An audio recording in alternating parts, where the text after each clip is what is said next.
আজ সকালে ঘুম থেকে ওঠার পর কিছুক্ষণ পর দেখি ছেলেও আমার সাথে ঘুম থেকে উঠে পড়েছে। তাই ছেলেকে নিয়ে আজ ব্রাশ করছি।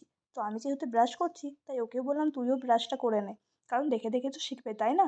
তারপর দেখি মা মোরলা মাছ নিয়ে এসছে। তো মোরলা মাছ মাকে বললাম দাও আমি মোরলা মাছটা বেছে দিই। তাই মোরলা মাছটা ভালো করে ধুয়ে বেছে তারপর রেখে দিলাম। তারপর তরকারি কাটতে বসে পড়েছি। তো আজ হবে কুমড়োর তরকারি আর ভেন্ডি আমার কাটা ছিল, তো ওগুলাই ভাজা হবে। তারপরে সোজা চলে এসেছি উপরের রুমে। ছেলে যেহেতু ঘুমোচ্ছিল তাই উপরে আর তখন আর আসা হয়নি। তাই ছেলে ঘুমানোর পর ছেলে পাশে চাদরগুলো ছিল সেগুলো একটু গুছিয়ে দিলাম। আর উপরের রুমটা খুব ময়লা হয়েছিল, মানে খুব ধুলো হয়েছিল, তাই একটু ঝাড় দিয়ে দিলাম। কাল যেহেতু রবিবার, কাল একবারে বেডশিটগুলো তুলে তারপর ঘরগুলো মুছে দেবো। তারপর দেখি আমার একটা পার্সেল এসছে, তো সেটাই নিয়ে এলাম। তো কী পার্সেল এসছে সেটাও তোমাদেরকে দেখাই। তোমাদের দাদাভাই আমার জন্য একটা শ্যাম্পু অর্ডার দিয়েছিল, তো সেটাই এসছে। তো তারপর চলে এলাম চান টান করে পুজো টুজো করে রান্নাঘরে। যেহেতু মেয়েদের রোজ দিনের কাজ রান্না করা, তো যেহেতু মা কিছু কিছু রান্না করে, মা অর্ধেক রান্না সেরে দিয়ে মা চলে গেছে স্নান করতে, আর আমি এসছি মোরলা মাছটা রান্না করতে।